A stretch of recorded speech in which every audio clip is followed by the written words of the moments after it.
दोस्तों, Guru Prasad story channel पर आपका बहुत बहुत स्वागत है। वीडियो शुरू करने से पहले कृपया आप मेरे चैनल को सब्सक्राइब जरूर करें और साथ में बेल आइकन को भी दबा दें ताकि मेरे नए वीडियो का नोटिफिकेशन आपको मिल जाए। और अगर वीडियो अच्छा लगे तो कृपया लाइक, कमेंट और ज्यादा से ज्यादा शेयर करें। अब देर न करते हुए आज की साखी शुरू करते हैं। दोस्तों, बाबा नानक जब भी यात्रा पर जाते थे तो उनको बहुत से धार्मिक गुरु ऐसे मिल जाते थे जो बाबा नानक की बातों को पसंद नहीं करते थे। उनकी सोच ये थी कि बाबा नानक के कारण उनका धंधा बंद हो जाएगा, इसलिए वो बाबा नानक को नुकसान पहुंचाने की कोशिश करते थे। दोस्तों, आज की साखी भी इसी बारे में है। अब शुरू करते हैं। एक बार बाबा नानक भाई मर्दाना के साथ आसाम की यात्रा के बाद उड़ीसा में एक जगह पहुँचे। वहाँ पहुंचकर बाबा नानक ने शहर के बाहर ही एक पेड़ के नीचे अपना आसन जमा लिया। भाई मर्दाना बाबा नानक की आदत जानता था कि गुरुजी हमेशा शहर के बाहर ही रहते थे, इसलिए उसने बाबा नानक से कोई सवाल नहीं पूछा। तब बाबा नानक ने मर्दाना से कहा कि मर्दानिया तू रबाब बजा, बानी आई है। बाबा नानक के हुक्म पर मर्दाना रबाब बजाने लगे और खुद बाबा नानक शब्द गाने लगे। बाबा नानक की सुरीली वाणी चारों तरफ फैलने लगी और चारों तरफ वातावरण पवित्रमय हो गया। बाबा नानक की सुरीली आवाज सुनकर शहर में रहने वाले लोग भी खिंचे चले आए। जब उन्होंने बाबा नानक को देखा तो देखते ही रह गए, क्योंकि बाबा नानक का चेहरा उनको बहुत आकर्षित कर रहा था और उनको ऐसा लग रहा था कि जैसे भगवान खुद चलकर उनके शहर आए हैं। उन लोगों को बाबा नानक का शब्द सुनकर बहुत ही शांति महसूस हुई। जब बाबा नानक ने शब्द खत्म किया तो लोग बाबा नानक के चरणों को हाथ लगाकर उनका आशीर्वाद लेने लगे। इसी तरह धीरे धीरे वहाँ पर भीड़ बढ़ने लगी और आसपास के गांव में भी बाबा नानक के आने की चर्चा फैल गई और सभी लोग बाबा नानक के दर्शन करने आने लगे। जहाँ पर बाबा नानक बैठे हुए थे वहीं पास में ही एक तांत्रिक रहता था जो काले इल्म का अच्छा जानकार था। उसने कई रिद्धियां सिद्धियां प्राप्त की हुई थी और वहाँ के लोग भी उससे काफी डरते थे। उस तांत्रिक का नाम चेतन भारती था। वो रोज तांत्रिक विद्या का अभ्यास करता था। इतनी शक्तियां होने के बावजूद चेतन भारती और भी शक्तियां हासिल करने के लिए कोई ना कोई अनुष्ठान करता ही रहता था। वो चाहता था कि वो सबसे बड़ा तांत्रिक बन जाए, उसका सामना कोई भी ना कर सके। इसके लिए वो कड़ा अभ्यास करता था ताकि वो पूरे शहर पर राज कर सके। दोस्तों, आसाम वैसे ही काले जादू के लिए बहुत मशहूर है। जब तांत्रिक को बाबा नानक के बारे में पता चला कि लोग उनको बहुत मानते हैं और रोज उनके दर्शन करने जा रहे हैं, ये सुनकर उसे बाबा नानक के प्रति ईर्ष्या हुई और शहर के लोगों पर गुस्सा भी बहुत आया। और इसी गुस्से के कारण उसने अपना काला जादू बाबा नानक के ऊपर आजमाने की कोशिश की और उन्हें मारना चाहा, लेकिन बहुत कोशिश करने के बाद भी वो सफल नहीं हुआ। जब बाबा नानक को मारने की उसकी सभी कोशिशें नाकाम हो गई तो वो खुद बाबा नानक को मारने के लिए चल दिया। चेतन भारती देखने में बहुत ही भयानक लग रहा था। उसके गले में नरमुंडों की माला पड़ी हुई थी और उसके बाल बिखरे हुए थे और उसने काले कलर का चोगा पहना हुआ था। आम लोग उसे एक नजर देखते ही डर जाए, ऐसा उसका हुलिया था। जब तांत्रिक बाबा नानक के सामने पहुंचा तो बाबा नानक कीर्तन कर रहे थे और संगत बड़े प्रेम से सरवन कर रही थी।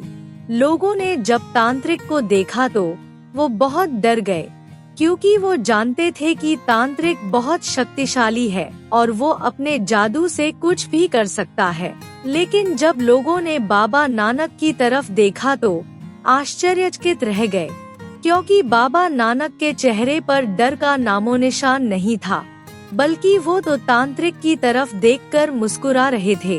तांत्रिक ने जब ये दृश्य देखा तो वो गुस्से से आग बबूला हो गया और उसने अपने गले से एक नरमुंड की खोपड़ी निकाली और उस पर मंत्र पढ़कर बाबा नानक की तरफ फेंक दिया। लोगों ने जब भी ये देखा तो वो डर के मारे कांपने लगे, लेकिन तभी उन्हें एक चमत्कार नजर आया। वो खोपड़ी बाबा नानक तक नहीं पहुंची और हवा में ही उसे आग लग गई और वो राख बनकर जमीन पर गिर पड़ी। जब तांत्रिक ने अपने जादू का ये हर्ष देखा तो उसे थोड़ा डर महसूस हुआ, लेकिन वो इतनी आसानी से हार मानने वाला नहीं था, क्योंकि उसे अपनी शक्तियों का बहुत घमंड था। फिर उस तांत्रिक ने एक पेड़ की तरफ हाथ किया। ऐसा करते ही पेड़ हवा में उड़ने लगा और तांत्रिक ने उसे पकड़ लिया और फिर बाबा नानक की तरफ फेंक दिया। लोग ये देखकर भयभीत हो गए, लेकिन तभी लोगों ने एक चमत्कार दिखा। बाबा नानक ने पेड़ की तरफ एक नजर डाली और पेड़ हवा में ही रुक गया। जब तांत्रिक ने ये देखा तो उसे समझ में नहीं आया कि ये क्या हुआ, लेकिन उसके अंदर बाबा नानक का डर बैठ गया। लेकिन वो अभी भी हार नहीं मानना चाहता था, क्योंकि उसकी सोच ये थी कि शहर भी उसका है। अगर वो यहाँ पर हार गया तो शहर में कोई भी उससे नहीं डरेगा। ये सोचकर वो एकदम बाबा नानक के सामने आ गया और अपने मुख से आग निकालने लगा। फिर उसने आग बाबा नानक की तरफ फेंकी ताकि बाबा नानक जल जाए, लेकिन आग भी बाबा नानक तक पहुँचने से पहले ही बुझ गई। ये देखकर तांत्रिक बुरी तरह से कांपने लगा। जब उसने अपनी सभी शक्तियों का इस्तेमाल कर लिया तो वो समझ गया कि जिसको वो मारना चाहता है वो कोई आम इंसान नहीं है, वो तो संसार का भला करने के लिए यहाँ पर आए हैं और जो मनुष्य भटका हुआ है उसे रास्ता दिखाने आए हैं और उनको उपदेश देकर वाहेगुरु की भक्ति का रास्ता दिखाते हैं। तांत्रिक ने अपनी सारी शक्तियों का इस्तेमाल कर लिया था। अब उसके पास कोई चारा नहीं बचा था, लेकिन अब उसे ये डर था कि बाबा नानक कहीं उसे कोई नुकसान न पहुंचा दे। वो डरते डरते बाबा नानक के पास गया और उनके चरणों में गिर पड़ा और अपनी गलती के लिए माफी मांगने लगा। दोस्तों, बाबा नानक तो बख्शनहार है। वो तो पापियों को सही रास्ता दिखाने के लिए ही इस दुनिया में आए हैं। बाबा नानक ने तांत्रिक को देखा और बड़े प्रेम से उसे उठाया। ये देखकर तांत्रिक की आंखों में आंसू आ गए और वो बाबा नानक से बोला, गुरुजी मुझे माफ कर दीजिए, मुझसे बहुत बड़ी भूल हो गई। मैं नहीं जानता था कि आप तो खुद ही भगवान हैं।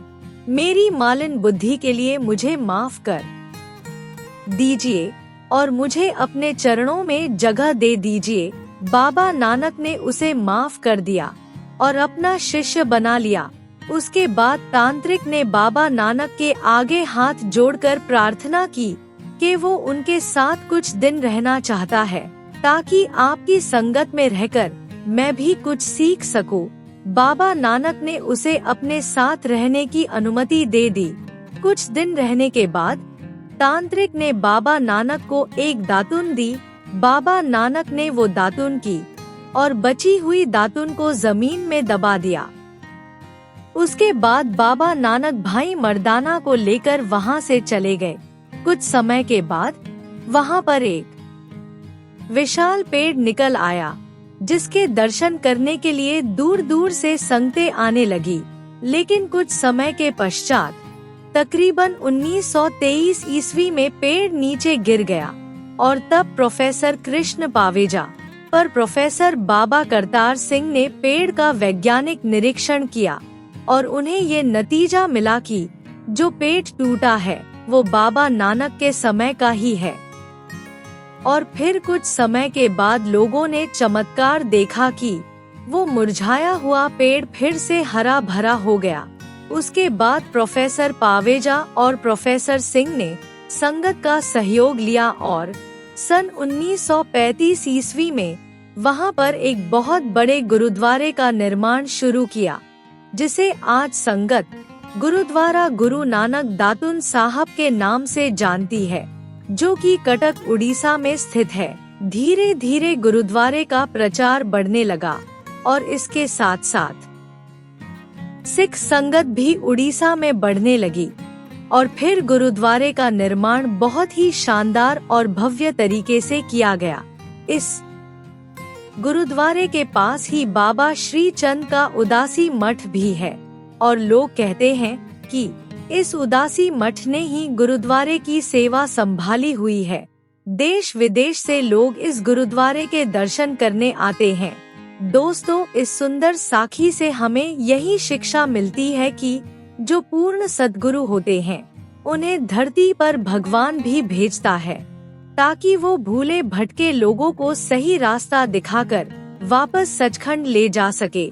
और ऐसे पूर्ण संत का कोई भी नुकसान नहीं पहुंचा सकता, क्योंकि वो तो मालिक के हुक्म से ही यहाँ पर आते हैं और यहाँ आकर लोगों का भला करते हैं। दोस्तों, इस संसार में कुछ ऐसे मंदबुद्धि लोग हैं जो ऐसे फरिश्तों को नहीं पहचान पाते और अपने घमंड के कारण उनका नुकसान पहुंचाने की कोशिश करते हैं, ताकि उनकी दुकानदारी चलती रहे।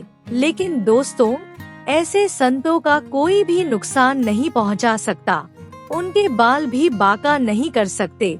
दोस्तों, ईश्वर ने नाम के खजाने की चाबी संतों के हाथ में दी होती है और एक पूर्ण संत ही अपने शिष्य को वो युक्ति बताता है, वो उपाय बताता है, जिससे शिष्य अपने अंदर बैठे मालिक से मिलाप कर सके।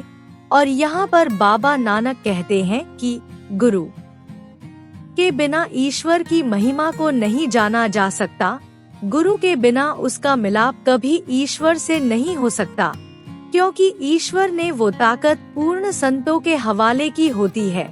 संत ये युक्ति केवल उसी शिष्य को बताते हैं जो गुरु की बातों पर अमल करता है और रोज बिना नागा वाहेगुरु को याद करता है। इसलिए दोस्तों, अगर आप भी उस वाहेगुरु के दर्शन करना चाहते हैं और इस जन्म मरण के चक्कर से छूटना चाहते हैं, तो रोज बिना नागा वाहेगुरु की भक्ति करो। बाबा नानक ने भी हमेशा यही कहा है कि नानक के घर केवल नाम, नाम के बिना मनुष्य की मुक्ति कभी नहीं हो सकती और न ही वो कभी जन्म मरण के चक्कर से छुटकारा पा सकता है। अगर आप भी वाहेगुरु से मिलना चाहते हैं और अपने असल घर जाना चाहते हैं, तो बाबा नानक के उपदेश के अनुसार नाम की भक्ति करो। दोस्तों, अगर आपको बाबा नानक की ये साखी अच्छी लगी हो तो कृपया लाइक, कमेंट और शेयर जरूर करो और चैनल को सब्सक्राइब करना ना भूले। वाहेगुरु जी का खालसा, वाहेगुरु जी की फतेह।